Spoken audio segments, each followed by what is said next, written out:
ద్రోణాచార్యుల వారు అర్జునుని యొక్క పట్టుదలకి, పూనికకి, చేసేటటువంటి నిరంతర సాధనకి ప్రీతి పొందినవాడై బ్రహ్మశిరోనామకాస్త్రాన్ని అర్జునుడికి ఉపదేశం చేశాడు.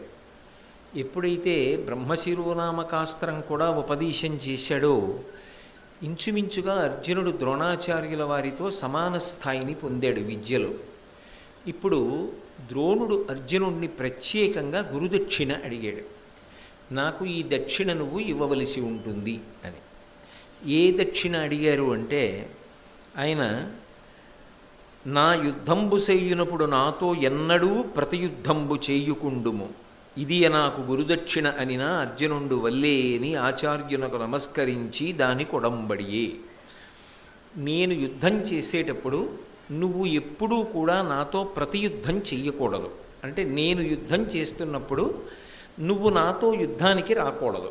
ఇది నువ్వు నాకు ఇవ్వవలసినటువంటి గురుదక్షిణ.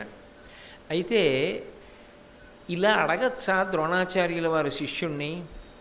ఇంత విలువిద్య నేర్పాడు కదా, ఇంత విలువిద్య నేర్పిన తరువాత నువ్వు మాత్రం ఎప్పుడూ నాతో యుద్ధానికి రాకూడదు అనేటటువంటి మాట ద్రోణాచార్యుల వారు అడగవచ్చా అంటే దాని అర్థం సహజంగా ఏమని తోస్తుంది మనకి?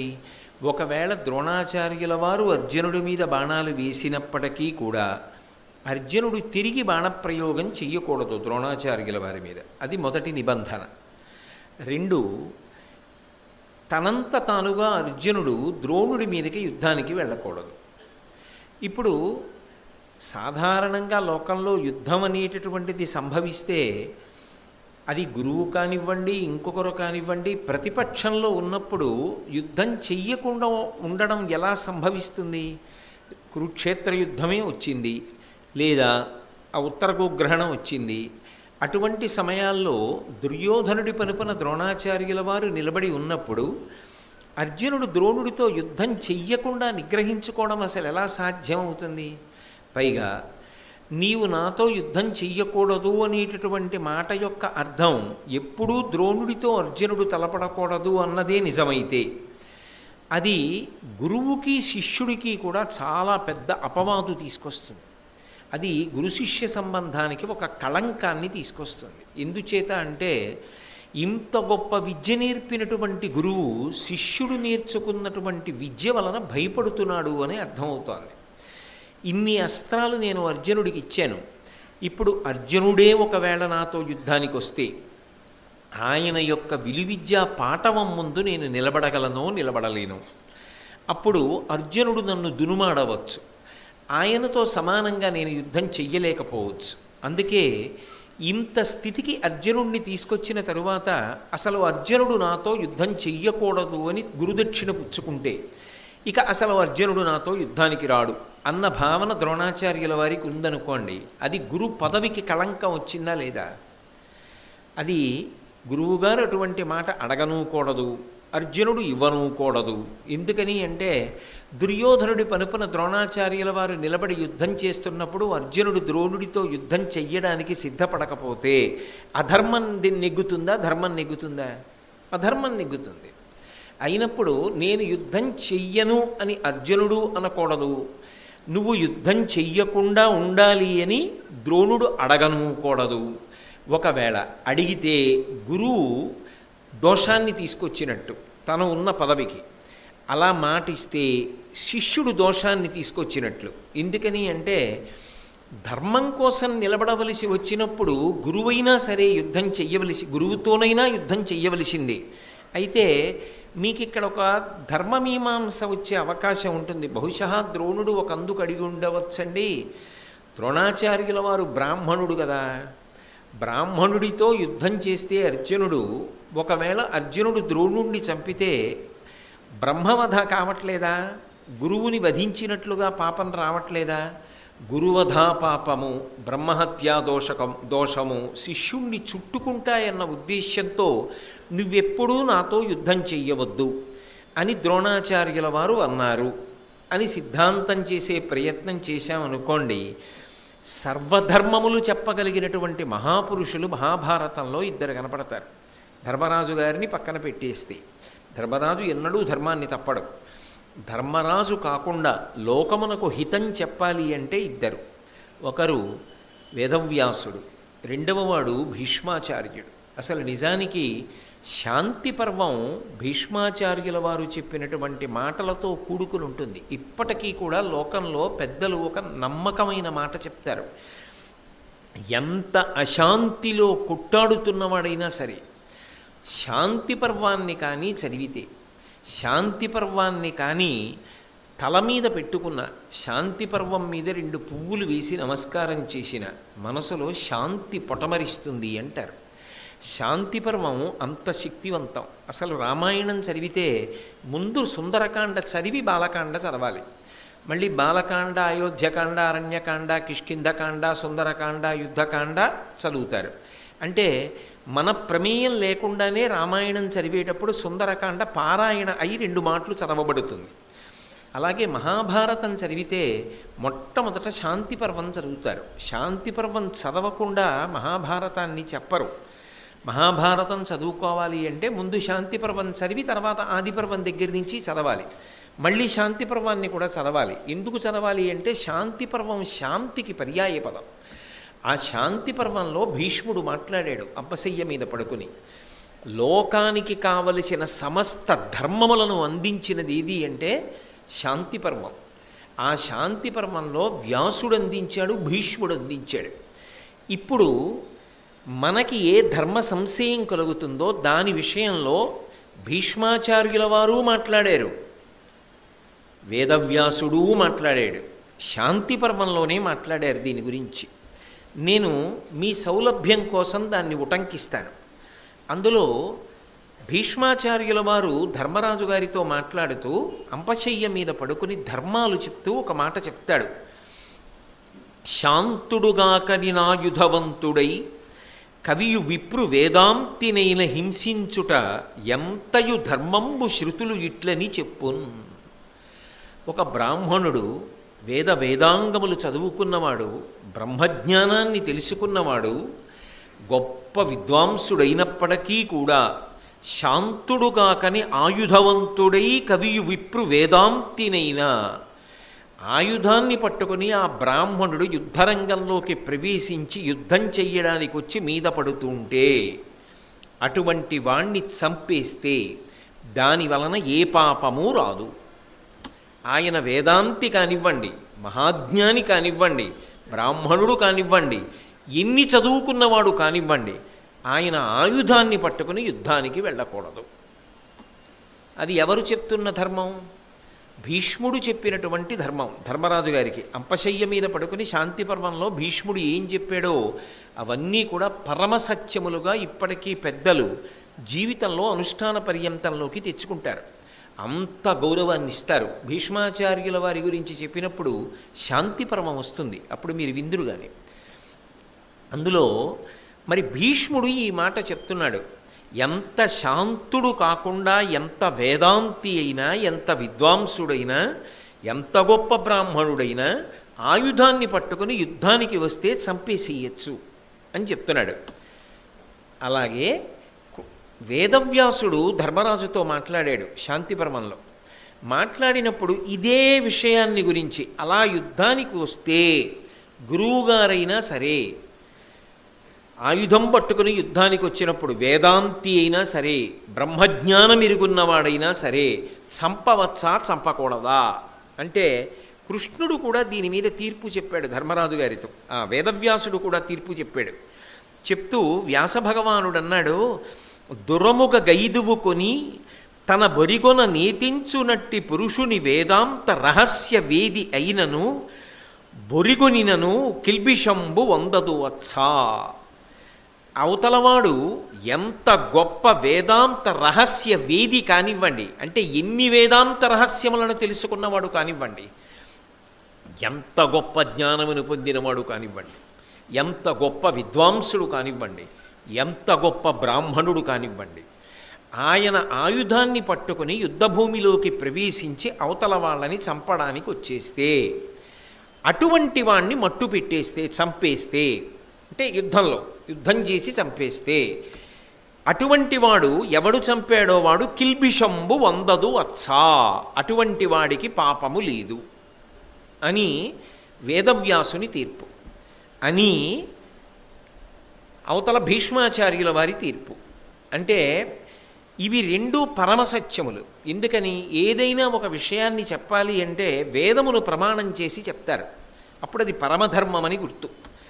అందుకే భీష్ముడు మాట్లాడేటప్పుడు పద్యాన్ని పూర్తి చేస్తూ ఒక మాట మాట్లాడాడు, శృతులు ఇట్లని చెప్పున్ అన్నాడు. శృతి అంటే వేదం, వినడానికి ఆధారం చెవి. వేదం పుస్తకం చదువుకుని నేర్చుకోరు, వేదం గురువుగారి దగ్గర కూర్చోవాలి. గురువుగారు స్వరం చెప్తారు, ఆ ఉదాత్త అనుదాత్త స్వరిత అని పైకెత్తవలసిన చోట పైకి, కిందకి దింపవలసిన చోట కిందకి, సమానంగా పలకవలసిన చోట సమానంగా పలకాలి. అలా గురువుగారు చెప్తుండగా చెవిని ఆధారం చేసుకుని విని శిష్యుడు వేదమంత్రాన్ని పలుకుతాడు. అందుకని దానికి శృతి అని పేరు. ఆ వేదము చెప్తోంది అని భీష్మాచార్యుల వారు చెప్తున్నారు. అంటే ఇప్పుడు పరమ సత్యము కదా, తిరుగులేని ప్రమాణము కదా. అయినప్పుడు వేద ప్రమాణానికి వ్యతిరేకంగా ద్రోణుడు గురుదక్షిణ అడగచ్చా అర్జునుణ్ణి? నువ్వు నాతో యుద్ధము చెయ్యవద్దు అని అడిగితే వేద విరుద్ధమైనటువంటి గురుదక్షిణ అడిగినట్టే కాదా? అప్పుడు అది అధర్మమే కదా. అధర్మం అయినప్పుడు దాన్ని ఇవ్వకూడదు కదా. ఇచ్చేశాడు అనుకోండి అర్జునుడు, ఇచ్చేసిన తర్వాత రేపు పొద్దున్న గురువుగారు యుద్ధానికి వచ్చారు. కురుక్షేత్రంలో రాలాబరి ద్రోణాచార్యుల వారు యుద్ధానికి వచ్చినప్పుడు యుద్ధం చేశాడు, విరాట పర్వంలో యుద్ధం చేశాడు. అప్పుడు మరి తప్పు వచ్చిందా లేదా? వాక్కుని అతిక్రమించిన దోషం అర్జునుడికి పడిందా లేదా? మరి ఎలా అడిగాడు ద్రోణాచార్యుల వారు? భయంతో అడిగినా తప్పే, పిరికితనంతో అడిగినా తప్పే, నాతో యుద్ధానికి రావద్దని అడిగినా తప్పే, ఎలా అయినా తప్పే. కానీ ఆ మాటని చాలా చాలా జాగ్రత్తగా అన్వయం చేసి అర్థం చేసుకోవాలి. ద్రోణుని యొక్క హృదయం ఏమిటంటే, ఇన్ని నేను శిష్యునికి కట్టపెట్టిన తరువాత శిష్యుడు పాపరహితుడై ఉండాలి. శిష్యుడు ఎన్నడూ కూడా పాపమును పొందకూడదు. గురువు ఉద్ధారకుడు. ఉద్ధారకుడు అంటే పైకెత్తేటటువంటి లక్షణం ఉన్నవాడు. ఏ స్థాయిలో ఉన్నాడో ఆ స్థాయి నుంచి పైకెత్తుతూ ఉండాలి గురువు. అయినప్పుడు ఉద్ధారకత్వమునందు అంతర్లీనమైన ప్రతిపాదన ఏది ఉంటుంది? శిష్యుడు పాప పంకిలమునందు చుట్టుకోబడకుండా చూసుకోవాలి. ఎప్పుడు తప్పు వస్తుంది అర్జునుడికి? తనంత తానుగా గురువు మీదకి యుద్ధానికి వచ్చాడు అనుకోండి, ఏ కారణం చేతనైనా, నా దగ్గర ఇంత అస్త్రవిద్య ఉంది, ద్రోణాచార్యుల వారైతే మాత్రం అక్కడ యుద్ధం చేస్తుంటే నేను వెళ్ళి ఆయన మీద యుద్ధానికి వెళ్తాను అన్నాడు అనుకోండి, తప్పే. ద్రోణుడు అర్జునుడి మీదకి యుద్ధానికి వచ్చాడా? రాలేదుగా. ద్రోణుడు అర్జునుడి మీదకి యుద్ధానికి వస్తే అర్జునుడు ద్రోణుడి మీదకి యుద్ధానికి వెళ్ళాలి. అసలు ద్రోణాచార్యుల వారు అర్జునుడి మీదకి యుద్ధానికి రాకుండా అర్జునుడు ద్రోణాచార్యుల వారి మీదకి వెళ్ళి బాణప్రయోగం చేశాడు అనుకోండి, అది ఆయన శరీరానికి తగులుతుందా తగలదా? అప్పుడు అది గురుద్రోహం, అప్పుడు అది గురువు పట్ల చేసిన మహాపచారం, అది కట్టి కుడిపేస్తుంది. ఈ పాపం అర్జునుడిని చుట్టుకోకూడదు. చుట్టుకోకుండా ఉండాలి అంటే ఒక నియతి పెడుతున్నాడు ద్రోణాచార్యుల వారు. ఏమిటి ఆ నియతి అంటే, నీవు ఎన్నడూ కూడా మొదటి యుద్ధానికి రాకూడదు నాతో, దానివల్ల నేను యుద్ధం చేసే పరిస్థితి రాకూడదు. నువ్వు వచ్చి బాణం వేశావనుకో, ఇంత శక్తి నీకు ఇచ్చేసాను, అప్పుడు నేనేం చేయాలి? నాతో సమానుడు నువ్వే, నేను నీతో బాణం వెయ్యాలి. అంటే రెచ్చగొట్టిన వాడు ఎవరయ్యాడు? నువ్వయ్యావు. నువ్వు నేను యుద్ధం చేసుకోవడం మొదలు పెడితే అది ఏ కారణం చేత యుద్ధమైనా ఎంత పెద్ద స్థాయికైనా వెళ్ళిపోవచ్చు. ఎందుకంటే మన ఇద్దరికీ ఇప్పుడు అస్త్రములు సమాన స్థాయిలో తెలుసు. నాకున్న విద్యనంతా నీకు ఇచ్చా. దీని వలన సమాజమునందు ధర్మం పోతుంది. అయోగ్యుడికి గురువుగారు ఇచ్చేశాడు విద్యనంతా, వాడు అన్నీ నేర్చుకుని తిరగబడి గురువు మీదకి వచ్చాడు. గురువు తప్పక యుద్ధం చేశాడు, ఆయన అస్త్రం వేశాడు, ఈయన అస్త్రం వేశాడు, లోకాలు పోయి అన్న మాట రాకూడదు. రాకూడదంటే గురువుని నేను కనుక నేను ముందు బాణం వేశాననుకో, నువ్వు యుద్ధం చెయ్యి, అప్పుడు దోషం నాకు వస్తుందేమో, నీకు రాదు. ఏమిటి ఎందుకంత తాపత్రయం అంటే, శిష్యుణ్ణి ఉద్ధరించుకోవాలి, శిష్యుణ్ణి కాపాడుకోవాలి. పొర్రపాటున కూడా శిష్యుడికి పాపం అంటకూడదు. లోకములు పాడయ్యాయన్న నింద అర్జునుడికి అంటకుండా చూసుకోవాలి. తొందరపడి ఏ కారణం చేత ఎప్పుడూ కూడా అర్జునుడు ద్రోణాచార్యుల వారి మీదకి మొదట యుద్ధానికి రాకూడదు, వచ్చి ఆయన మీద బాణం వేయకూడదు. మరి ఎప్పుడు వేయాలి అంటే ద్రోణుడు మొదట బాణం వేశాడు అనుకోండి అర్జునుడి మీదకి, అప్పుడు అర్జునుడు బాణాలు వేయచ్చు, అప్పుడు యుద్ధం చేసుకోవచ్చు. యుద్ధం చేసిన తర్వాత జయాపజయములు విధి నిర్ణీతములు, ఒకవేళ ద్రోణుడు మరణించవచ్చు. ద్రోణుడు మరణిస్తే అప్పుడు అర్జునుడికి దోషం వస్తుందా? రాదు. ఇందాకనేగా మీకు చెప్పా, భీష్మాచార్యుల వారు చెప్పారు, వ్యాసుడు చెప్పాడు. ఆయన ఎంత బ్రాహ్మణుడైనా, ఎంత గురువైనా, ఎంత విద్వాంసుడైనా, ఎంత విద్య నేర్పిన వాడైనా ఆయుధాన్ని పట్టుకుని యుద్ధానికి వచ్చి శిష్యుడి మీద బాణం వేశాడు. శిష్యుడు ఆత్మ సంరక్షణార్థం బాణం వేశాడు, యుద్ధం జరిగింది, చంపేశాడు అర్జునుడు. ఇప్పుడు దోషం వస్తుందా అర్జునుడికి? రాదు. అంటే ఇప్పటి వరకు ద్రోణాచార్యుల వారు ఎప్పుడైనా కోదండాన్ని పట్టుకున్నారని కానీ బాణం వేశారని కానీ మీకు మహాభారతంలో కనపడిందా? కనపడలేదు.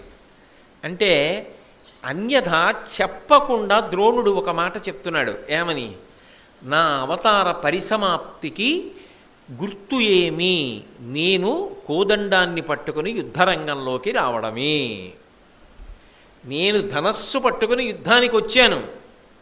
ఆనాడు అర్థం ఏమిటంటే ఎక్కడి నుంచి వచ్చానో అక్కడికి నన్ను నువ్వు పంపించేసాయి.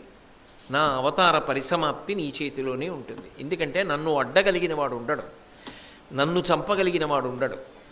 కాబట్టి నువ్వు అప్పుడు నాతో యుద్ధం చేసి నన్ను నిగ్రహించవచ్చు, నన్ను ఆపవచ్చు. నేను పడిపోవడం అంటూ జరిగితే అలాగే పడిపోతాను. ఎందుకని? క్షత్రియులకి విలువిద్య నేర్పుతారు. నేర్పినప్పుడు ఆ విలువిద్యలో ఉండేటటువంటి మొదటి నియమం ఏమిటంటే ఒక బలహీనుణ్ణి రక్షించడానికి క్షాత్రమున్నవాడు యుద్ధం చేసి బాణపు దెబ్బలతో చచ్చిపోవాలి తప్ప పిరికి పందయ్యి ఇంటికి పారిపోకూడదు. ఇంతమందికి ఈ విద్య నేర్పిన ద్రోణుడు తానే ఒకవేళ ధనస్సు పట్టుకుని యుద్ధానికి వస్తే అలాగే మరణించాలని కోరుకుంటాడు కదా. అప్పుడు అలా కొట్టగలిగిన వాడివి నువ్వే. దృష్టజ్యుమ్నుడు అలా కొట్టలేడు. ఎందుకు కొట్టలేడు అంటే అర్జునుడితో సమానుడు కాడు. నిజానికి ద్రోణాచార్యుల వారు ధనస్సు పట్టుకుని పూర్తి స్థాయి యుద్ధం చేయిస్తుండగా కారణజన్ముడైన దృష్టజ్యుమ్నుడు ద్రోణాచార్యుల వారిని వధించలేడు. నిగ్రహించడం అంటూ జరిగితే నువ్వు ఒక్కడివే నిగ్రహించగలవు. కానీ అది ఇవాళ నీకు తెలిసింది కాబట్టి ఇన్ని అస్త్రాలు ఇచ్చాను కాబట్టి తొలి బాణం నీ నుండి నా మీద పడకూడదు, మహాపాపం సంక్రమించి పాడైపోతావు. అప్పుడు నిన్ను నిగ్రహించడానికి నేను రెండో బాణం వేసి యుద్ధం జరిగితే లోకాలు పాడైపోతే మన ఇద్దరికీ అప్రతిష్ట వస్తుంది. మహానుభావుడు ఎంత దూరం ఆలోచించాడో, శిష్యుణ్ణి ఎంత ఉద్ధరించుకున్నాడో. కేవలం అస్త్రాలు చెప్పడం కాదు, కేవలం విలువిద్య చెప్పడం కాదు, ఎంత కట్టడి చేశాడో చూడండి. ఇంత కట్టడి చేశాడు కాబట్టే ఎన్నడూ కూడా గురువు కానీ శిష్యుడు కానీ అప్రతిష్ట పొందవలసినటువంటి అగత్యం కానీ లేదా ఏ కారణం చేత కూడా ఇద్దరి మధ్య నిష్కారణ యుద్ధం ప్రారంభమవడానికి అవకాశం కానీ కలగకుండా ద్రోణాచార్యుడు నిగ్రహించగలిగాడు. అయితే ఈ పాఠం బాగా అర్థమవ్వాలి అంటే సంస్కృత భారతంలో ఒక వాక్యాన్ని ప్రయోగించారు. అందులో యుద్ధేహం ప్రతియోధ్యవ్య యుధ్యమానస్త్వ యానఘా అన్నారు. అంటే ఎప్పుడైనా సరే యుద్ధం అనేటటువంటిది నేను ప్రారంభం చేసి నీ మీద బాణాలు వేస్తే నువ్వు బాణాలు వెయ్యాలి తప్ప నీ అంత నువ్వుగా నా మీద బాణప్రయోగం చెయ్యవద్దు. యుద్ధేహం ప్రతియోద్ధవ్య యుధ్యమానస్త్వయానఘా. అనఘా అంటే పాపములు లేనివాడా, నేను బాణమును వేసినప్పుడు నువ్వు బాణమును వెయ్యి.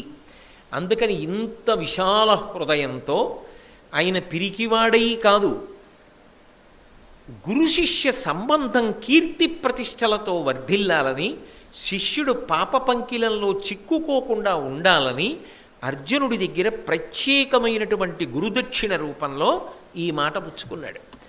ఈ మాట పుచ్చుకోవడం ద్వారా ఒక గురు పదవిని అలంకరించిన వాడిగా ద్రోణాచార్యుల వారు సమున్నతమైనటువంటి రీతిలో మరింత కాంతివంతమై కీర్తితో శోభించాడు. అంత గొప్పగా శిష్యుడిని ఉద్ధరించుకుని ఆ తరువాతి కాలంలో ద్రుపదుడు ఆలోచన చేశాడు. మీకు తెలుసుగా, ద్రుపదుడు అంటే ద్రోణాచార్యుల వారి యొక్క బాల్య స్నేహితుడు. ఒకప్పుడు ద్రోణుడు తన యొక్క కుమారుడైనటువంటి అశ్వత్థామ పాల కోసం ఏడుస్తుంటే స్నేహితుడు కదా, ఆదుకోపోతాడా, 4 ఆవులు దూడలైనా ఇవ్వకపోతాడా అని చెప్పి వెడితే అవమానించి పంపించినటువంటి ద్రుపదుణ్ణి పట్టి తీసుకురావడమే గురుదక్షిణ అని అడిగితే కురుపాండవ వీరులు అందరూ కలిసి వెళ్ళి యుద్ధం చేసి కౌరవులు ఓడించలేకపోయినా అర్జునుడు భీముడు వెళ్ళి ద్రుపదుణ్ణి ఓడించి రథం యొక్క ఇరుసుకి కట్టి తీసుకొచ్చి ద్రోణాచార్యుల వారికి గురుదక్షిణ చెల్లించి మాట నిలబెట్టుకున్నారు. తనని అంత అవమానించినా కూడా నిజానికి ద్రోణాచార్యుల వారు ప్రతీకారం తీర్చుకోలేదు. ఆయన తలుచుకుంటే ద్రుపదుణ్ణి రాజ్యభ్రష్టుణ్ణి చేయగలడు. ఆయన తలుచుకుంటే ద్రుపదుణ్ణి అప్పుడే సంహరించగలడు. ఆయన తలుచుకుంటే తన శిష్యులకు చెప్పి శాశ్వతంగా ద్రుపదుణ్ణి కారాగారవాసంలో ఉంచగలడు. కానీ ఆయన స్నేహాన్ని మాత్రమే కోరుకున్నాడు. అందుకే మన ఇద్దరి యొక్క స్నేహం గుర్తొచ్చిందా అని అడిగాడు. ద్రుపదుని యొక్క రాజ్యాన్ని ద్రుపదునికి ఇచ్చేశాడు, తిరిగి పంపించేశాడు. పంపించిన ద్రుపదుడు మాత్రం 2 విధాలుగా ఆలోచించాడు. ఆ ఆలోచనకి ఏమని అర్థం చెప్పాలో ఆశ్చర్యంగా ఉంటుంది. అసలు యుద్ధంలో తనని ఓడించి ఇరుసుకి కట్టి పట్టుకెళ్ళిన వాడెవరు? అర్జునుడు. అర్జునుడు యొక్క యుద్ధం చూసి ప్రీతి చెందాడు. అసలు తనని కట్టి పట్టుకెళ్ళిన వాడి మీద ప్రేమ పుట్టింది. ఎంత గొప్ప వీరుడురా, ఎంత గొప్ప యుద్ధం చేశాడురా, నన్ను ఎంత గొప్పగా బంధించి తీసుకెళ్ళాడు ద్రోణాచార్యుల వారి దగ్గరికి అన్నాడు తప్ప అంత గొప్పగా తీర్చిదిద్దినవాడు ద్రోణుడని మాత్రం అనలేకపోయాడు. ఎందుచేత అంటే నా స్నేహితుడు నా అవమానమునకు కారణమయ్యాడని ద్రోణాచార్యుల వారి మీద పగ పెంచుకున్నాడు. ఒక్కొక్క వ్యక్తి జీవితంలో ఒక్కొక్క సంఘటన జరుగుతుంది. ఆ సంఘటన మనిషి ఎలా ఆలోచిస్తాడు అన్నదాన్ని బట్టి అతని భవిష్యత్ ఆధారపడి ఉంటుంది.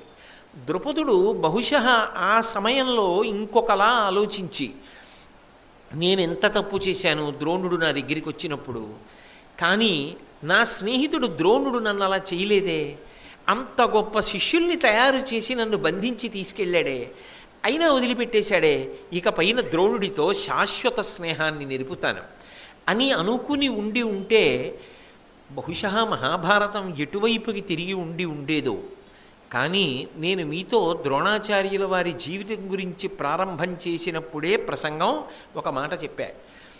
ఎప్పుడు ద్రోణుడు పుట్టాడో అప్పుడే ద్రోణుడి మృత్యువు కూడా పుట్టాలి. ఎందుకంటే ఇది మర్త్యలోకం కనుక. అందుకే అదే సమయంలో వృషతుడికి మేనకని చూసిన కారణం చేత ఈ ద్రుపదుడు పుట్టాడు.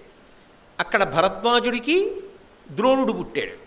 ద్రోణుడికి పక్కనే ఈ ద్రుపదుడు పుట్టాడు అంటే నిజానికి ద్రుపదుడి రూపంలోనే ద్రోణుడి మృత్యువు కూడా వచ్చేసింది. ద్రుపదుని యొక్క కొడుకు ద్రోణుడి యొక్క వధకి కారణమై ఉండొచ్చు, కానీ పగ మాత్రం ద్రుపదుడిదే కదా. ఆయన ఏమనుకున్నాడంటే 2 రకాలుగా ఆలోచించాడు. ఇంతటి మహావీరుడు, ఇంతటి విలువిద్యా నైపుణ్యం ఉన్నవాడు, నన్ను యుద్ధరంగంలో ఓడించినటువంటి వాడు అర్జునుడు. ఆ అర్జునుడితో నాకు శాశ్వతమైనటువంటి బంధుత్వం కలగాలి.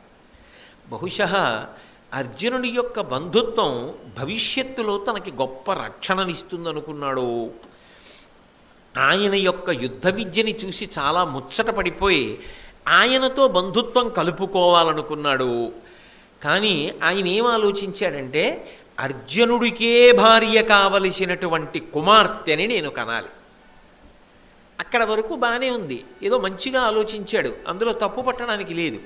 కానీ 2వ పార్శ్వం మాత్రం చాలా దారుణంగా ఆలోచించాడు. ద్రోణుడు చూపించిన స్నేహభావాన్ని ద్రుపదుడు చూపించలేకపోయాడు. ఇప్పుడు ద్రోణుణ్ణి వధించగలిగినటువంటి కుమారుడు ద్రుపదుడికి కావాలి. ఆయన లక్ష్యం ఏమిటంటే ద్రోణుణ్ణి వధించాలి. నిజానికి ద్రోణుడు ద్రుపదుణ్ణి వధించాడా? వధించలేదు. కానీ ఆయన ఏమనుకున్నాడంటే నన్ను చంపేస్తే బాగుండేది, చంపిన కన్నా ఎక్కువగా చంపేశాడు అవమానం చేసి. తన శిష్యుల ముందు నన్ను కట్లు విప్పి వెనక్కి పంపించేశాడు. అంటే చంపిన కన్నా ఎక్కువ అవమానం కదా. బ్రతికించి చంపాడు కాబట్టి ద్రోణుడు బ్రతకకుండా చంపాలి. కానీ నా శక్తి చాలదు, నేను ద్రోణుడిని ఎదుర్కొనలేను. ద్రోణుడి శిష్యుడైనటువంటి అర్జునుడు అల్లుడైనా ద్రోణుణ్ణి చంపుతాడని నమ్మకం లేదు. ఎందుకంటే గురువు అపారమైన ధర్మనిష్ట కలిగినవాడు. గురువు పేరు చెప్తే పొంగిపోతాడు అర్జునుడు. ఆ శిష్యుడి పేరు చెప్తే గురువుగారు పొంగిపోతారు. ఒక్కనాటికి అర్జునుడు చంపడం. నిజం కూడా అంతే. ఎందుకనంటే నిజంగా ద్రోణాచార్యుల వారిని సంహరించాలనుకుంటే సంహరించగలిగిన శక్తి ఉన్న అర్జునుడికి ఆ ఆలోచన ఎన్నడూ రాలేదు. గురువుగారిని చంపుదామన్న ఆలోచన రాలా. ఎందుకంటే ఆ గురువు అంటే అంత ప్రాణం అర్జునుడికి. ఒక్కనాటికి చంపడం. నాకు అల్లుడు అవుతాడు, అల్లుడిని చేసుకోగలను ఓ కూతుర్ని కని, అది కూడా ఏదో కూతుర్ని కని గాను. అర్జునుడు పెళ్లి చేసుకోవాలి అంటే ఆమె కారణజన్మురాలై ఉండాలి. అంత గొప్ప కూతుర్ని పొంది అర్జునుణ్ణి అల్లుణ్ణి చేసుకుంటా. అంత గొప్ప కొడుకుని పొంది ద్రోణుణ్ణి సంహరిస్తా. తాను చెయ్యలేనిది తన కొడుకు ద్వారా సాధించాలనుకున్నాడు. ఆత్మావై పుత్రనామాసి, తానే కదు తన కుమారుడి రూపంలో భూమి మీద తిరుగుతాడు అని వేదవాక్యం. కాబట్టి ఇప్పుడు ఈ రెండు ఎలా సాధించాలి అని ఆలోచించాడు. బాగా ఆలోచిస్తే ఆయనకి ఏం తట్టిందంటే ద్రోణాచార్యుల వారి దగ్గర ఉన్నటువంటిది అపారమైనటువంటి విలువిద్య. ఆయన దగ్గర తయారైన వాళ్లే తప్ప ఈ ప్రపంచంలో ఆ రోజులలో ఎవడైనా, భారతదేశం కాదు సుమండి, ఏ దేశం నుంచి ఎవరొచ్చి విలువిద్య నేర్చుకున్నా ద్రోణాచార్యుల వారి దగ్గరే నేర్చుకున్నారు ఆ రోజుల్లో. అంటే యావత్ ప్రపంచానికి విలువిద్య నేర్పి కీర్తి సంపాదించి ఈ దేశాన్ని అంత పై స్థాయిలో నిలబెట్టిన ఘనత ద్రోణాచార్యుల వారిది. అటువంటి ద్రోణుణ్ణి చంపగలిగిన దిట్టెక్కడున్నాడు? ఎక్కడా లేడు. ఆయన్ని చంపగలిగిన వాడు లేడు. ఆయన్ని చంపాలంటే ఒకటే మార్గం, ఆయన చచ్చిపోవాలనుకోవాలేమో అంతే. ఎందుకు అనుకుంటాడు?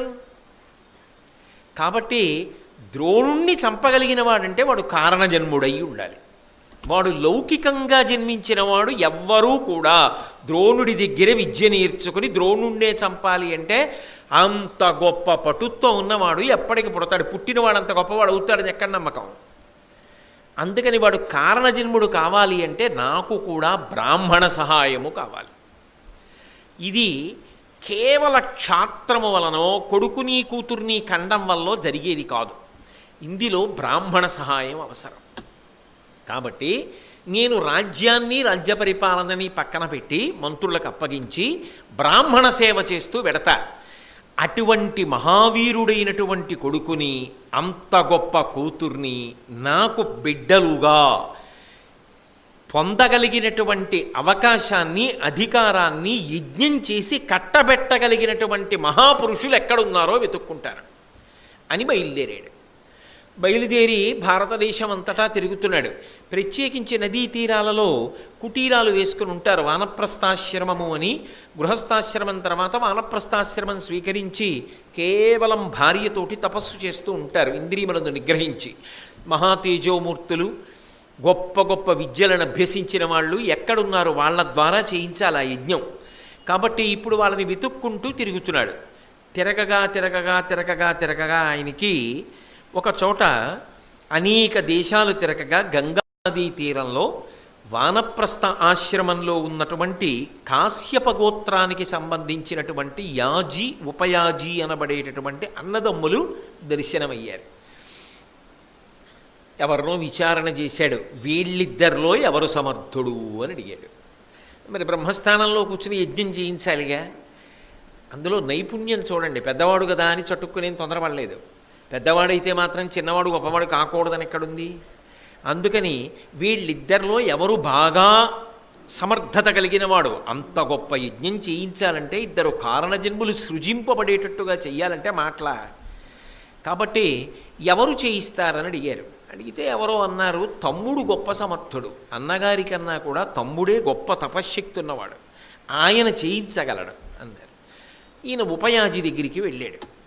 వెళ్ళి ఆయనకి నమస్కారం చేశాడు. ఆయన కనుబొమలు ఎగరేశాడు. ఏమన్నాడు? ఆయన ఏం పెద్ద మాట్లాడు. ఆయన హడావిడి, ఆయన తపస్సు ఆయనది. కాబట్టి ఈయన ఆ ఉపయాజి దగ్గరికి వెళ్ళి, మునినాథ, నాకు సత్సుత జననంబగునట్టి క్రతువు సద్విధి గావించిన కృతకృత్యుడనగుదుం కొనుమిచ్చద నీకు లక్ష గోధేనువులన్ అన్నాడు. నాకు 2 కోరికలు ఉన్నాయి. ఒకటి, అర్జునుడికే భార్య కాదగినటువంటి ఒక గొప్ప కన్యకామణి నాకు కూతురుగా రావాలి. అటువంటి కూతురు పుట్టడానికి యజ్ఞం చెయ్యాలి. అలాగే అవధ్యుడు ఎవ్వరూ చంపలేరు ద్రోణుణ్ణి. భరద్వాజ మహర్షి యొక్క కుమారుడు. అటువంటి ఆ ద్రోణాచార్యుల వారిని యుద్ధంలో చంపగలిగినటువంటి కొడుకు నా కడుపున పుట్టాలి. ఈ 2 కోర్కెలు తీర్చడానికి మీరు నా పనుపున యజ్ఞం చేస్తే, నా కోర్కెలు తీరేటట్టుగా నన్ను అనుగ్రహిస్తే మీకు 1,00,000 పాడి ఆవులు ఇస్తాను. గోధేనువులన్ అంటే ఏమిటంటే దూడలు కలిగినటువంటి ఆవులు. దూడ వచ్చి ఆ పాలు తాగుతుంటే పాలు విడిచిపెట్టేటటువంటి స్వభావం ఉన్నటువంటి ఆవు దూడ ఆ పొదుగులో వెళ్ళి ముట్టి పెట్టి గుద్దడం, అది పాలు విడిచిపెట్టడం, ఆ పాలు పితుక్కోవడం, అదొక విశేషమైనటువంటి గొప్ప విశేషం. ఎందుకంటే ఏదో దూడను విడిచిపెట్టేసి లాగేయడంలో క్రౌర్యం ఒక్కటే ఉండదు సుమండి. ఎందుకో తెలుసా? నిజంగా దూడకి పాలన్నీ తాగించేశారనుకోండి వాతం కమ్ముతుందని చెప్పారు నాతో కొంతమంది వైద్యులు. అలా చెయ్యకూడదండి ప్రారంభంలో తప్ప, తర్వాత కొన్ని పాలు తీయవలసిందే. అన్ని పాలు దూడే తాగితే దానికి వాతం కమ్ముతుంది అని కొన్ని పాలు మాత్రం పట్టి అది గ్రాసాన్ని తినడం అలవాటు చేస్తారు. మెల్లిమెల్లిగా పసరిక అవి తినడం అలవాటు చేస్తారు.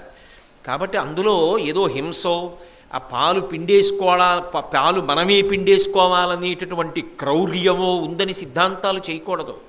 కాబట్టి దూడలు కలిగినటువంటి ఆవులు 1,00,000 ఆవులను నీకు దానం చేస్తాను. నువ్వు నాకు ఈ ఉపకారం చేసి పెట్టు.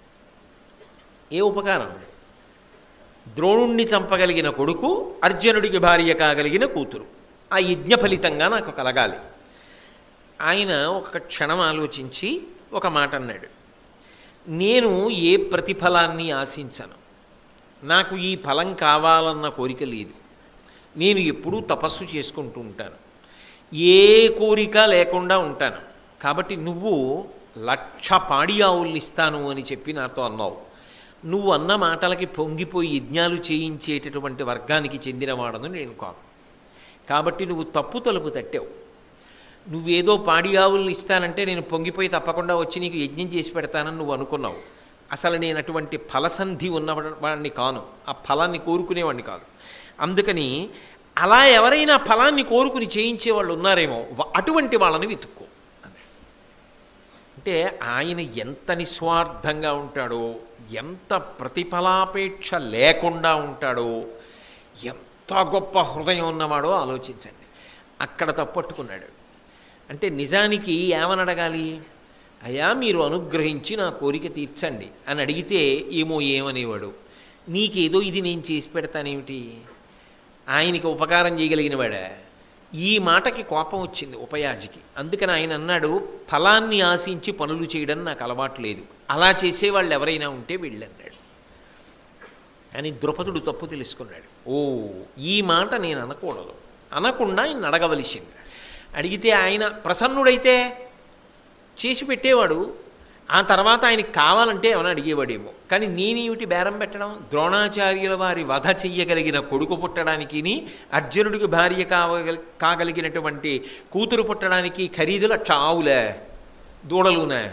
అదే నేను నీకు ఇస్తానని మాట్లాడే పద్ధతి. ఆవు దూడ ఎంతైనా గొప్పవనుకోండి, కానీ అదే ఆ బేరం ఆడినట్లుగా లేదది.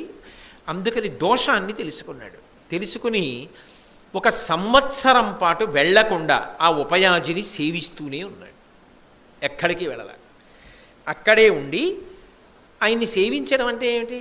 ఆయన నిద్ర లేచేటప్పటికి పర్ణశాలంతా శుభ్రం చేయడం, ఆయన స్నానానికి ఎడుతుంటే ఆయన పంచి పట్టుకుని వెనకాతల వెళ్ళడం, ఆయన స్నానం చేసిన తర్వాత తడిబట్ట పిడిచి ఆరేయడం, ఇలా చెయ్యగలిగిన శుశ్రూష అంతా చేస్తున్నాడు. నేను రాజుని అన్న అహంకారం అంతా పక్కన పెట్టేశాడు.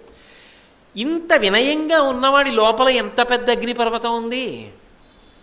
ఈ వినయం అంతా దేనికోసం? ద్రోణుండి చంపే కొడుకు కోసం. ఎంత గొప్ప స్నేహితుడు దొరికాడు ద్రోణాచార్యులు వారికి జీవితంలో.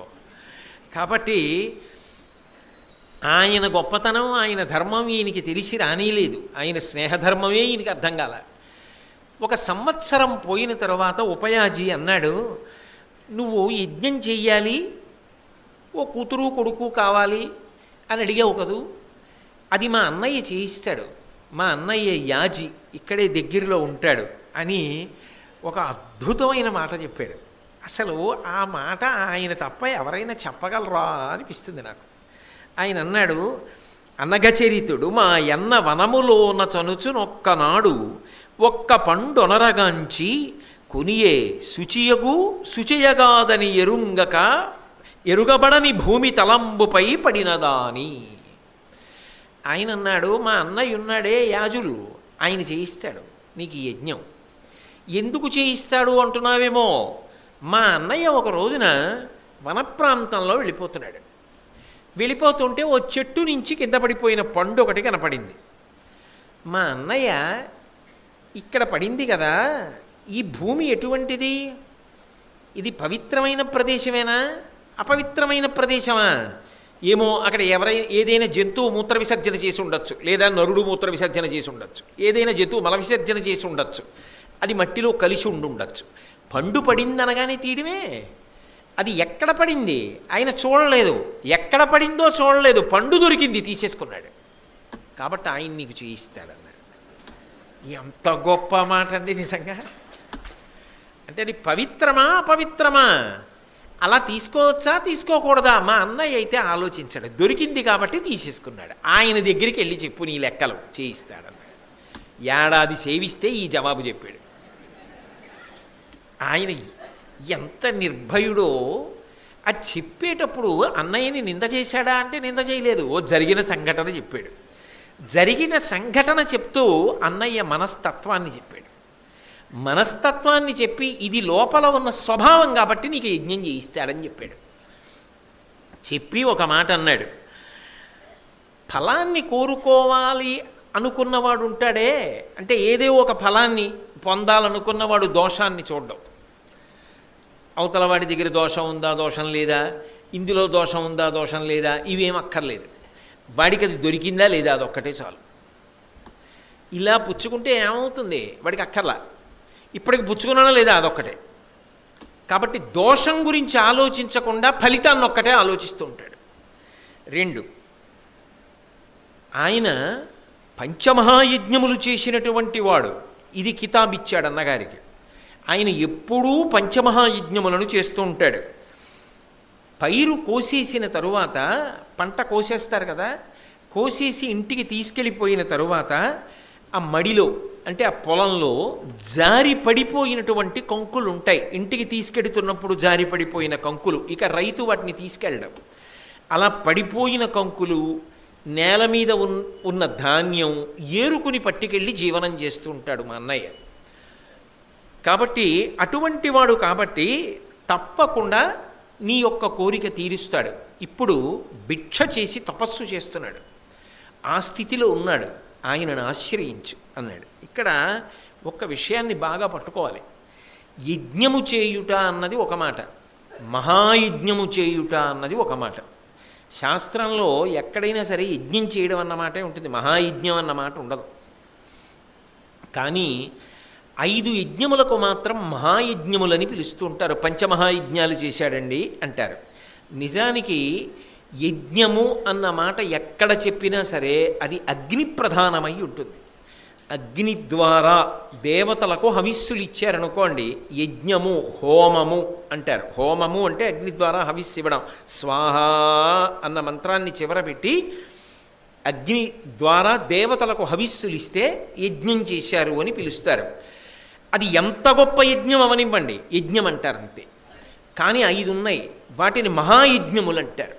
కానీ చిత్రం ఏమిటంటే ఈ మహాయజ్ఞములకు అగ్నితో సంబంధం లేదు. అగ్నితో సంబంధము లేని ఈ 5 మహాయజ్ఞములు, ఇవి ఎవరు చేస్తున్నాడో వాడి పట్ల పరమేశ్వరుడు గొప్ప ప్రీతిని పొందుతాడు. యజ్ఞము ఎందుకు చేస్తారు అంటే 3 కారణములకు చేస్తారు. ఒకటి, యజ్ఞము చేస్తే ఏమవుతుంది, కొంత పుణ్యం వస్తుంది, స్వర్గలోకం వస్తుంది. లేదు, నువ్వు ఏమైనా కోరకపోతే పుణ్యం వచ్చి స్వర్గలోకం వస్తుంది.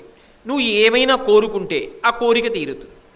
3, దేశమంతా సుభిక్షంగా ఉండాలి, అదొక నిస్వార్థమైన యజ్ఞం, చిత్తశుద్ధి కలుగుతుంది. ఈ 3 దానికి ఫలితాలు. కానీ మహాయజ్ఞములు 5 ఉంటాయి. ఈ మహాయజ్ఞములు 5 నిజానికి వాళ్ళు వీళ్ళు అని తారతమ్యం ఉండదు. మనుష్య జన్మ ఎత్తినటువంటి ప్రతి వారు కూడా ఈ పంచమహాయజ్ఞములను చెయ్యవలసిందే. ఈ పంచమహాయజ్ఞములు చెయ్యడానికి అలవాటు పడినవాడు ఎవరుంటాడో వాడి పట్ల భగవంతుని యొక్క అపారమైనటువంటి ప్రీతి వర్షిస్తుంది, అందులో అనుమానం లేదు. ఏమిటా మహాయజ్ఞములు అంటే దేవయజ్ఞము. మొట్టమొదటి దాన్ని దేవయజ్ఞము అంటారు. దేవయజ్ఞము అంటే ఇప్పుడు నా శరీరం ఉందనుకోండి, ఈ శరీరమునందు దేవతలు ఆవహించి ఉంటారు అని వేదం చెప్తోంది. కాబట్టి ఈ శరీరమును పోషించడంలో కూడా దేవతల యొక్క అనుగ్రహం ఉంటుంది. నేను ఊపిరి తీస్తే తప్ప ఈ శరీరం నిలబడదు. ఈ వాయువు బ్రహ్మాండంలో ఉంటుంది. ఈ బ్రహ్మాండంలో ఉన్న వాయువు పిండాండంలోకి ఎడుతుంది. వెళ్ళిన తర్వాత మలినమైపోతుంది. మలినమైపోయినటువంటి ఈ వాయువుని మళ్ళీ ఎవరు పుచ్చుకుంటారు? బ్రహ్మాండం పుచ్చుకుంటుంది. ఈ పిండాండానికి ఆకలేసింది, ఇందులో అన్నం వెయ్యాలి. దీనికి అన్నం ఎవరిస్తారు? బ్రహ్మాండం ఇస్తుంది. అందులోంచి తీసి ఓ యాపిల్ పండు ఇందులో పడేశాను. ఇప్పుడు ఆ బ్రహ్మాండంలో ఉన్న యాపిల్ పండు పిండాండంలోకి వెళ్ళింది, ఇందులో పిప్పి మిగిలిపోయింది. ఈ మిగిలిపోయిన పిప్పి ఎవరు పట్టుకుంటారు? మళ్ళీ బ్రహ్మాండం పట్టుకుంటుంది. పిండాండానికి దాహం వేసింది, ఎవరు నీళ్ళు ఇస్తారు? బ్రహ్మాండం ఇస్తుంది. బయట నదులలో నీళ్లుంటాయి, చెరువులలో నీళ్లుంటాయి. ఆ నీళ్లు తీసి పిండాండంలో పోశారు. ఈ పిండాండంలో మళ్ళీ కాసిన నీళ్లు మిగిలిపోయాయి. ఇప్పుడు ఈ అశుభ్రమైనటువంటి మలినమైనటువంటి నీటిని ఎవరు పుచ్చుకుంటారు? మళ్ళీ బ్రహ్మాండం పుచ్చుకుంటుంది. దీనికి గాలి అవసరమైంది, ఎవరిస్తారు? బ్రహ్మాండం ఇస్తుంది. బ్రహ్మాండంలో గాలి పిండాండంలోకి ఎడుతుంది. పిండాండంలోకి వెళ్ళగానే ఆ గాలి మలినమైపోతుంది. మలినమైపోయిన గాలిని మళ్ళీ విడిచిపెట్టినప్పుడు ఎవరు పుచ్చుకుంటారు? బ్రహ్మాండం పుచ్చుకుంటుంది. బ్రహ్మాండము పిండాండము ఇలా సమన్వయమయ్యేటట్టుగా నేను కాదు చేస్తున్నది, దేవతలు చేస్తున్నారు. ఎందుకని? ఒక యాపిల్ చెట్టుకి యాపిల్ పండే కాసేటట్టు నేనా చెయ్యగలను? వసంత ఋతువు వచ్చిందని నేను మామిడి చెట్టుకి చెప్పానా ఎలా కాసింది మామిడికాయ? అది పండాలని నేను నేర్పానా అది ఎలా పండింది? అది నేను తినడానికి ఇంత సున్నితమైనటువంటి నోటిలో ఇంత కఠినమైన దంతపంక్తిని ఎవరు పెట్టారు? దాని మధ్యలో రసాంకురములతో మెత్తని నాలుకను ఎవరు పెట్టారు?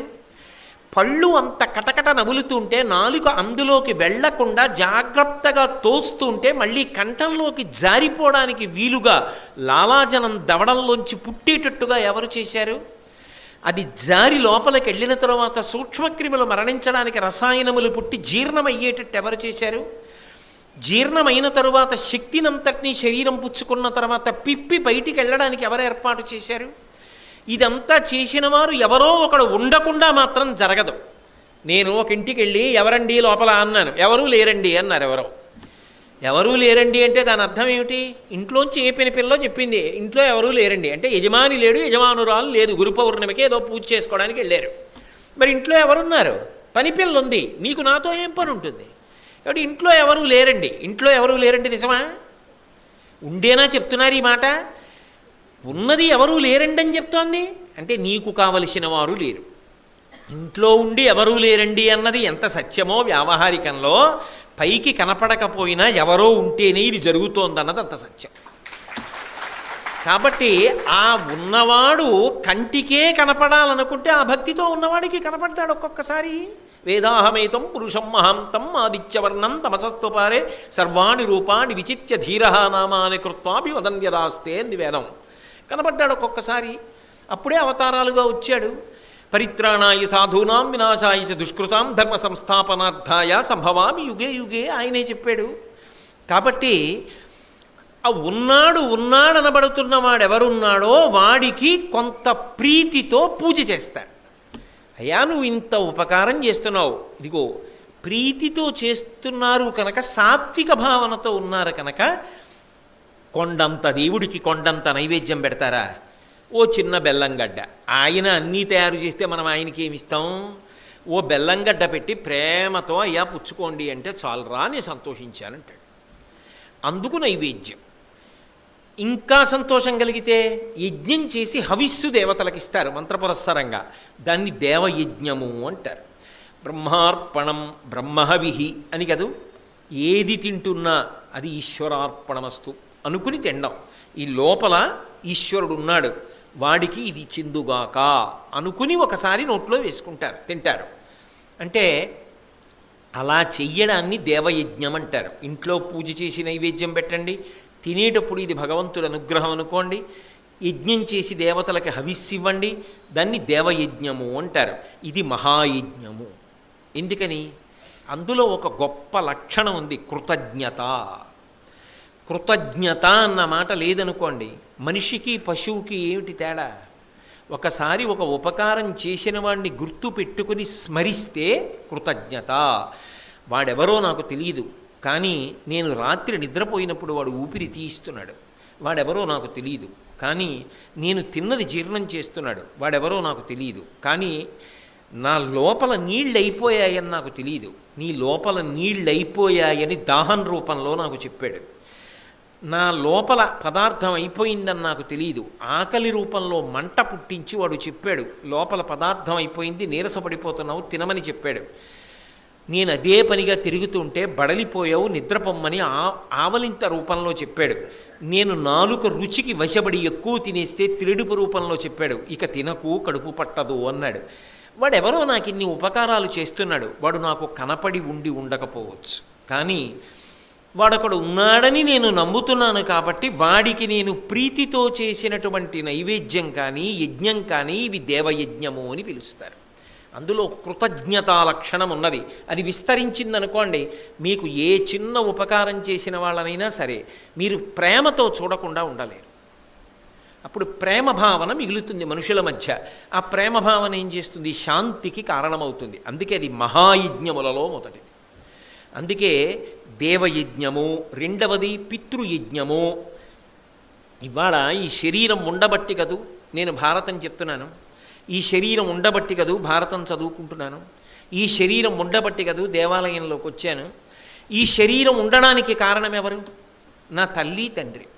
వారు ఉన్నంతకాలం భక్తితో వాళ్ళని సేవించడం, వాళ్ళ శరీరం పడిపోయిన తరువాత ఆ రోజు జ్ఞాపకం పెట్టుకుని వాళ్ళకి శ్రాద్ధకర్మ చేయడం, స్వధామంత్రంతో వాళ్ళకి ఇవ్వవలసినటువంటి పదార్థాన్ని వాళ్ళకి అందించడం. ఇది పరమ శ్రద్ధతో గౌరవంతో తల్లిని తండ్రిని జ్ఞాపకం పెట్టుకొని వాళ్ళు శరీరం విడిచిపెట్టేసినా సరే ఆ రోజు జ్ఞాపకం తెచ్చుకొని ఒక్కసారి తల్లిని తండ్రిని గుర్తు తెచ్చుకున్నవాడు ఎవరుంటాడో వాడు కృతజ్ఞతా లక్షణం ఉన్నవాడు, ప్రేమ కలిగినవాడు. తన ఉండడానికి ఎవరు కారణమో వాళ్ళని స్మరించి కన్నుల నీరు నింపినవాడు. రాముడంతటి వాడు దశరథ మహారాజు గురించి ఏడ్చాడు. తల్లి తండ్రి పట్ల ఆ గౌరవం చూపించలేకపోతే ఇక ఆ జీవితానికి ఏం ప్రయోజనం ఉంటుంది? కనీసం 364 రోజులు నువ్వు సంతోషంగా గడిపినా వాళ్ళేం కాదనలేదు. వాళ్ళ శరీరం పడిపోయిన రోజు జ్ఞాపకానికి తెచ్చుకొని ఇవాళ వాళ్ళ శరీరం పడిపోయినప్పుడు కూడా నా బిడ్డలు సంతోషంగా ఉండాలని కోరుకుంటూ ఆఖరి ఊపిరి విడిచిపెట్టారే, బ్రతికున్నంత కాలం అంత ప్రేమతో నన్ను సాకి పెంచి పెద్ద చేశారే, అటువంటి తల్లిదండ్రుల శరీరం విడిచిపెట్టిన రోజు అని గుర్తు పెట్టుకుని శ్రాద్ధకర్మ చేసిన వాడు ఎవరున్నాడో వాడు పితృయజ్ఞమును చేసినవాడు. అథవా ఆ దేవతార్చన చేసినప్పుడు పూజ చేసినప్పుడు వాళ్ళకి తర్పణ విడిచిపెట్టాలి. పితృతర్పణ అని ఈ బొటన వేలు మీదుగా నీళ్లు విడిచిపెడతారు, పితృతర్పణ చెయ్యాలి, అది పితృయజ్ఞం అంటారు. అలాగే భూతయజ్ఞం. మనతో పాటుగా ఈ ప్రపంచంలో ఎన్నో భూతములు ఎన్నో ప్రాణులు బ్రతుకుతున్నాయి. వాటి వల్ల నేనేం ఉపకారం పొందానండి అని అనడానికి వీల్లేదు. వసంత ఋతువులో నా ఇంట్లో నేను తిరుగుతుంటే ఎక్కడో 2 వీధుల అవతలున్న మామిడి చెట్టు మీద కోయిల కూసింది. నేను అక్కడ నిలబడి అబ్బా కోయిల ఎంత బాగా కూస్తోందో అని విన్నానా? ఆ కోయిల పాట విని నేను సంతోషించానా? నేను అలా వెళ్ళిపోతుంటే ఓ చిన్న పిల్లిపిల్ల ఆడుకుంటోంది. ఆ పిల్లిపిల్లని చూపించి చూడు పిల్లిపిల్ల ఎంత ముద్దుగా ఉందో మ్యావ్ అంటోందా అని ఆ పిల్లిపిల్లని చూపిస్తూ నా కొడుక్కి చిన్నప్పుడు అన్నం పెట్టానా? అది అలా ఆడుకుంటూ నాకు ఉపకారం చేసిందా? ఆవు పాలిచ్చిందా? తల్లి లేని పిల్లలు ఆవు పాలు త్రాగి బ్రతుకుతున్నారా? ఆ ఆవు పాలతో అభిషేకం చేసి నేను పుణ్యాన్ని మూట కట్టుకుంటున్నానా? మరి ఈ సమస్త భూతములు నాకు ఉపకారం చేస్తున్నవేగా. అసలు ఉపకారం చెయ్యనిదే ఉంది లోకంలో? ఒక చీమ క్రమశిక్షణని నేర్పుతుంది. ఎప్పుడో వర్షాకాలం వస్తుందని ఇప్పుడు ఇంత పంచదార రవ్వ నోట్లో పట్టుకొని ఇలా మనుషులు తిరుగుతారని అలా గోడ మించి ఎవరికీ అందకుండా ఊచ పక్క నుంచి ఎక్కడి నుంచో ప్రయాణం చేసి ఎక్కడో ఉన్నటువంటి ఓ చిన్న కన్నంలో ఈ చిన్న చిన్న రవ్వలన్నీ దాచుకుని వానాకాలం వచ్చినప్పుడు బయటికి రాకుండా పంచదార రవ్వలు భోజనం చేస్తూ చక్కగా అందులో కూర్చుని కష్టపడి పనిచేయడం అంటే ఇలా బ్రతకడం నేర్చుకో అని నేర్పిందా చీమ నాకు? అసలు లోకంలో ఏ ప్రాణిది ఆ ప్రాణి అందం కాదు. నీటిలో తిరుగుతున్న చేప వంక చూస్తే ఎంత అందంగా ఉంటుంది. ఎప్పుడైనా ఇళ్లల్లో గాజు పేటికలో నీళ్లు పోసి చేపలు పెడతారు. అక్కడికి వెళ్ళి కాసేపు అలా నిలబడి చూడండి. ఆ చేపలు ఆగడం, కదలడం, తోక కదపడం, ఈదడం, వాటి మొప్పలు అందులో అవి ప్రాణవాయువుని గ్రసిస్తూ ఉండడం, ఆ చిన్ని చిన్ని నోళ్లు విప్పడం. ఇప్పటికీ ఆ అహోబల క్షేత్రానికి వెళ్ళినప్పుడు ఎదురుగుండా ఉన్న సరోవరంలో మనం దిగి నిలబడితే చేపలన్నీ వచ్చి పాదాలని కొరుకుతాయి. చిన్ని చిన్ని నోళ్లతో అవి పాదాలని కొరుకుతుంటే, పాదాల చుట్టూ చేపలు పట్టి కొరుకుతుంటే భలే విచిత్రంగా ఉంటుంది ఆ అనుభూతి. అక్కడ ఒక్క చోట ఏమిటో చేపలు అలా వస్తాయి. అలాగే శృంగేరిలో ఆ తుంగా నదిలో ఆ మరమరాలు వేస్తుంటే చేపలు గుంపులు గుంపులుగా వచ్చి తింటాయి. అందులో ఇలా వేస్తుంటే ఎగిరి పట్టుకు తింటుంటాయి. ఎంత సౌందర్యవంతంగా ఉంటుందో. ఒక కప్ప ఉభయచరం వాన కోసం బెకబెకలాడుతుంటుంది. ఏ ప్రాణి అందం ఆ ప్రాణిదే. చూడగలిగిన కన్నుంటే బొద్దింక కూడా గొప్ప అందమే. దేనికి ఉండవలసిన అందం దానికి ఉంది. తిరగబడితే బోర్లా పడలేదు. అదేమిటో దాని విచిత్రం. కాబట్టి ఇన్ని ప్రాణులు, ప్రతి ప్రాణి ఏదో ఒక ఉపకారం చేస్తోంది. ప్రతి ప్రాణి వల్ల బల్లి ఏమీ చేయలేదనుకుంటాం. ఎన్ని పురుగుల్ని పట్టి తింటుంటుందో అది. లేకపోతే అవన్నీ వచ్చి మీనబడి కుట్టేస్తే ఎన్ని విషజ్వరాలు వస్తాయి. ఆ బల్లులన్నీ పట్టుకు తింటాయి. లోకంలో ఉన్న ప్రాణులన్నీ నిజానికి మనుష్యునికి ఉపకారం చేస్తూనే ఉంటాయి. అయినప్పుడు నువ్వు అన్నం తినేసిన తరువాత ఏ మంత్రం అక్కర్లా, చేత్తో ఇంత అన్నం పట్టుకుని పిడచకట్టక్కర్లా, ఇంత అన్నం పట్టుకుని భూతబలి నాతో పాటుగా 4 ప్రాణులు బ్రతుకుగాక, బయటపడాయి, భూమిలో మట్టిలో వద్దు. తప్పలేదండి అంటే నేను కాదన్ను. ఈ చీమలైనా తింటాయి. సాధ్యమైనంత వరకు ఏ చెట్టు కిందో గట్టు మీదో పడేస్తే ఆ సమయానికి ఏ ఆకలితో ఉందో ఓ కాకి వచ్చి 4 మెతుకులు తినమ్మయ్యా. వేళ పట్టున ఏ మహానుభావుడు పడేశాడోరా 4 మెతుకులు అనుకుందనుకోండి, అది చాలదా? తృప్తి పుణ్యం మాట పక్కన పెట్టండి. ఆకలితో ఉన్న కాకి 4 మెతుకులు తింటే చాలదా నాకు తృప్తి? నా ఆకలొకటి, దాని ఆకలొకట. ఓ కుక్క పరిగెత్తుకొచ్చి 4 మెతుకులు తిందనుకోండి, చాలదా? నువ్వు ఒక్కడివి బ్రతకడం అలవాటు చేసుకోకు. కనీసం నీతో పాటు 4 చీమలు, 2 కుక్కలు, 2 బల్లులు బ్రతకడం అలవాటు చేయి. అది నీ వలన బ్రతకాలి 4 ప్రాణులు. నువ్వు అన్నిటి వలన బ్రతికేయడం అలవాటు చేసుకోకు. నీ వలన 4 బ్రతకడం కూడా అలవాటు చేసుకో. భూతయజ్ఞం, భూత బలి అంటారు. అందుకే దేవాలయంలో కూడా బలిహరణ మంటపాలను ఉంటాయి. వాటి దగ్గర అమంత్రకంగా లోపల నైవేద్యం పెట్టే ముందు అమంత్రకంగా బలిహరణ మంటపం మీద పెట్టాలి. పెడితే పిల్లి ఇటువంటివి రాత్రిళ్ళు తిరుగుతూ కొంచెం తింటాయి. దేవాలయంలో మనుష్యులకి ప్రసాదం ఎలా పెడుతున్నారో వాటికి అందాలు అలాగా. కాబట్టి భూతయజ్ఞము అని చేస్తారు. మనుష్య యజ్ఞము 4వ యజ్ఞం. నీ ఇల్లు ఎప్పుడు నువ్వు తినడానికి, నీ భార్య తినడానికి, మీ అమ్మ తినడానికి, మీ నాన్నగారు తినడానికి తప్పని నేను అన్ను. కానీ ఎప్పుడైనా ఎవరైనా ఒక అతిథి రావాలి, గడప దాటి రావాలి, సంతోషంగా వాళ్ళకి వడ్డించాలి. చక్కగా వాళ్ళకి ప్రియమార వాళ్ళకి వడ్డించి వాళ్ళు కడుపు నిండా తిని వాళ్ళు వెళ్ళిన తరువాత ఆ మిగిలినది నువ్వు తినాలి. అతిథి యొక్క ఉచ్ఛిష్టం. వాళ్ళు తినగా మిగిలిన పదార్థం నేను తినడంలో ఒక గౌరవం ఉంది. ఆ వచ్చిన అతిథి పరమేశ్వర స్వరూపం. ఇవాళ ఈశ్వరుడు వచ్చి తిన్నాడు నా ఇంట. ఎప్పుడైనా ఒక్క 4 భోజనానికి పిలవడం నేర్చుకో. ఎప్పుడైనా ఓ 2 పలహారానికి పిలవాలి. ఇల్లాలు వండాలి. వండి చక్కగా ఇద్దరూ కలిసి వడ్డించి ఆ విస్తళ్ళు వాళ్ళు ఎత్తాలి. రామకృష్ణ పరమహంస అంతటి వాళ్ళు ఇంటి ఆ అన్నదానం చేసినప్పుడు విస్తళ్ళు ఎత్తేస్తే అందరూ చేత్తో ఎంగిలి తుడుస్తుంటే ఆయన గడ్డంతో తుడిచారు. ఎందుకని అడిగారు. అడిగితే పరమహంస అన్నారు, మా అమ్మ కాళికాదేవి ఇన్ని ముఖాలతో భోజనం చేసింది. మా అమ్మ తింటుంటే జారి పడిన మెతుకులు నా చేత్తో ఎత్తన మెత్తటి గడ్డంతో ఎత్తుతున్నానని ఎత్తారు. అదొక గొప్ప సంతోషం. 10 మంది భోజనం చేసిన చోట విస్తరెత్తడం ఆనందపడవలసినటువంటి విషయం. వడ్డనకి నేను కానండి, విస్తరెత్తడానికి ఎవరో రావాలనుకోవడం.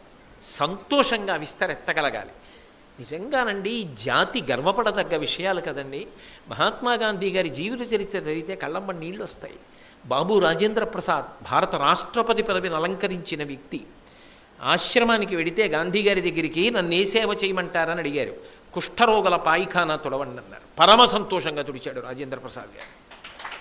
వాళ్ళ సేవా నిరతి అలా ఉండేది. అది ఏమిటన్నది కాదు, నేను చేశానా లేదా అన్నది ప్రధానం. అక్కడ భేషజాలు మళ్ళీ అహంకారాలు పనికిరావు. ఆ సేవ చేసేటప్పుడు సేవాభావంతోనే చెయ్యగలగాలి అంతే. దాని వలన సంతోషం. అందుకే నలుగురిని ఇంటికి పిలిచి అన్నం పెట్టడం, ఇంటికి ఎవరైనా వస్తే సంతోషంగా ఓ పండో కాయో వాళ్ళ చేతిలో పెట్టడం, ఓ పసిపిల్ల వస్తే ఓ మధుర పదార్థం పెట్టడం. నువ్వు ఇంటికి వెచ్చాలు తెచ్చుకున్నప్పుడు కనీసం ఓ 4 బిస్కెట్ ప్యాకెట్లు కూడా తెచ్చి ఇంట్లో పెట్టి వచ్చిన వాళ్ళకి పెట్టగలగాలి. డొక్కా సీతమ్మ గారు తూర్పుగోదావరి జిల్లాకి గర్వకారణం, మహాతల్లి. లండన్ వరకు పాకింది ఆవిడ కీర్తి. లండన్లో బ్రిటిష్ చక్రవర్తి పట్టాభిషేకం చేసుకుంటూ డొక్కా సీతమ్మ గారి ఛాయాచిత్రాన్ని పంపించమని ఆవిడ ఛాయాచిత్రానికి పూలమాల వేసి పట్టాభిషేకం చేసుకున్నాడు. అటువంటి తల్లి ఇంటికి ఎవరైనా వస్తే భోజనం చేయమనేది ముందు. అమ్మ భోజనం చేసి వచ్చామంటే పోనీ ఒంటికి మంచిది కాస్త పాత చింతకాయ పచ్చడి నాకండని చేతిలో పచ్చడి వేసి నాకిస్తే కానీ పంపించేది కాదు ఆవిడ. ఇంటికి వచ్చిన వాళ్ళకి కాస్త కాయో పండు ఏదైనా పెట్టు. సేవ ఎంతైనా చేస్తామండి, ఎవరికి మాత్రం మేము పెట్టాం. మేము వండం మా ఇంట్లో వండి పెట్టడం ఉండదు. ఎక్కడైనా ఎవరైనా వండి పెడుతుంటే మేము వెళ్ళి సేవ చేస్తాం. కొంతవరకు మంచిది, కానీ కొంత ఎదగాలి. నీ ఇంట నువ్వు కూడా వండి పెట్టడం నేర్చుకోవాలి. అంతేగాని అస్తమానం ఎక్కడో ఎవరో వండి పెడుతుంటే సేవ ఒకటే చేస్తాను అనకు. నీ ఇంట నువ్వు కూడా వండి నలుగురికి పెట్టడం నీకు చేత కావాలి. కాబట్టి అది మనుష్య యజ్ఞం. బ్రహ్మయజ్ఞం అని ఒకటి ఉంటుంది. ఋషులు వాళ్ళేం కోరుకోలేదు. వాళ్ళు కేవలం మనుష్య జాతి మంచి గుణాలు పొందాలి అని ఎన్నో గ్రంథములను రచించి మనకిచ్చారు. వాళ్ళేం బిరుదులు కోరుకోలేదు, వాళ్ళేం ప్రతిఫలం కోరుకోలేదు, వాళ్ళే తాంబూలం కోరుకోలేదు. ఇంత గొప్ప భారతాన్ని ఇచ్చిన వ్యాసుల వారు 58 రూపాయల కట్నం కోరుకోలేదు, పంచల్సా పడగలేదు. నా జాతికి భారతం ఉత్తరోత్తర మంచి గుణాలు నేర్పాలి అని చెప్పి భారతాన్ని రచించి ఇస్తే కవిత్రయం అనువదించి ఇచ్చింది. నీ ఇంట వేదం చదవడం నీకు రావాలి. ఒకవేళ వేదం చదవకపోతే కనీసం రామాయణం ఇంట్లో ఉండాలి. అది వేదోపబ్రహ్మణం. ఒక్క శ్లోకమైనా చదవాలి. రామాయణం చదవకపోతే భారతం చదవాలి, పంచమ వేదం. భారతం చదవకపోతే భాగవతమైనా చదవాలి. ఇంట్లో ఎన్ని బొమ్మలో ఉండొచ్చు, ఎన్నో సంబారాలు ఉండొచ్చు, బోలెడన్ని చీరలు ఉండొచ్చు, బోలెడన్ని బట్టలు ఉండొచ్చు, బోలెడన్ని నగలు ఉండొచ్చు. కానీ ఇంటికి వచ్చేటప్పటికీ యజమాని సంస్కారాన్ని చెప్పేది యజమాని యొక్క పుస్తకాలు. ఇన్ని పుస్తకాలు ఉన్నాయి, ఇన్ని పుస్తకాలు చదివాడు ఆయన, ఒక జ్ఞాన భాండాగారం. ఎన్ని విషయాలు చెప్పగలడో, ఎన్ని పుస్తకాలు చదివాడు. ఆయన ఇంటికి వెళ్ళి పలకరించి అలా అడగగలిగిన వాడు ఎవరైనా దొరికితే ఆయన ఎన్ని మాట్లాడతాడో, ఎన్ని పుస్తకాలు చూపిస్తాడో, ఎన్ని పంచుకుంటాడో. కాబట్టి అలా మంచి పుస్తకాలు ప్రయత్నపూర్వకంగా చదవడం అంటే చదవడం కోసం చదవడం కాదు, అర్థం చేసుకుని లోపల నిలబెట్టుకోవడానికి చదవడం, లోపల నిలబడింది అనుష్ఠాన పర్యంతంలోకి తెచ్చుకోవడానికి చదవడం, గుణాలుగా మార్చుకోవడం. అది బ్రహ్మయజ్ఞం.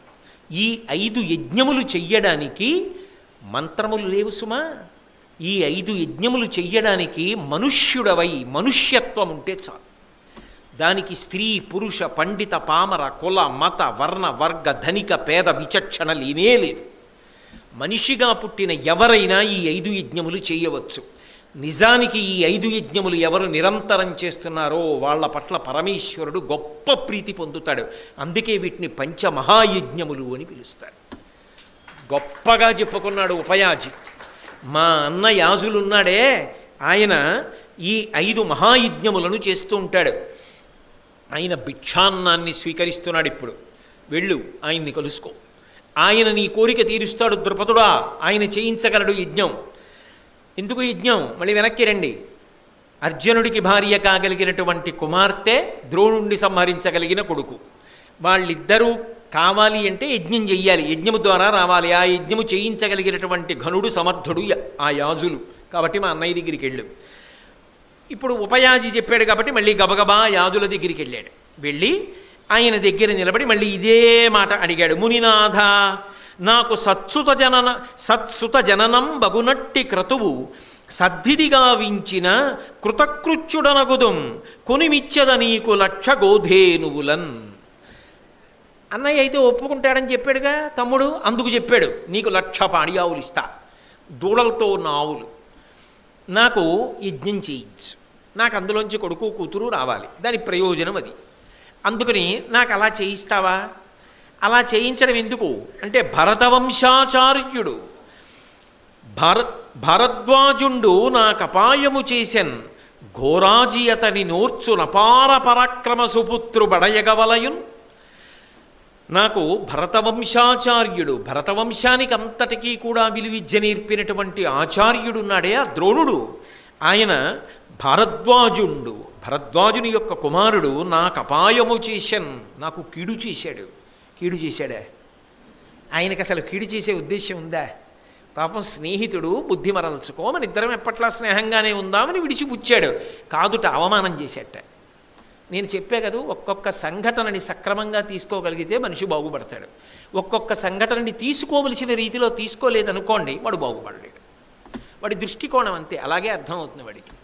కాబట్టి నాకు ఆయన అపాయము చేసిన కీడు చేశాడు ఆ ద్రోణాచార్యుల వారు. కాబట్టి ఘోరాజియతని నోర్చు నపార పరాక్రమ సుపుత్రు బడయగవలయున్.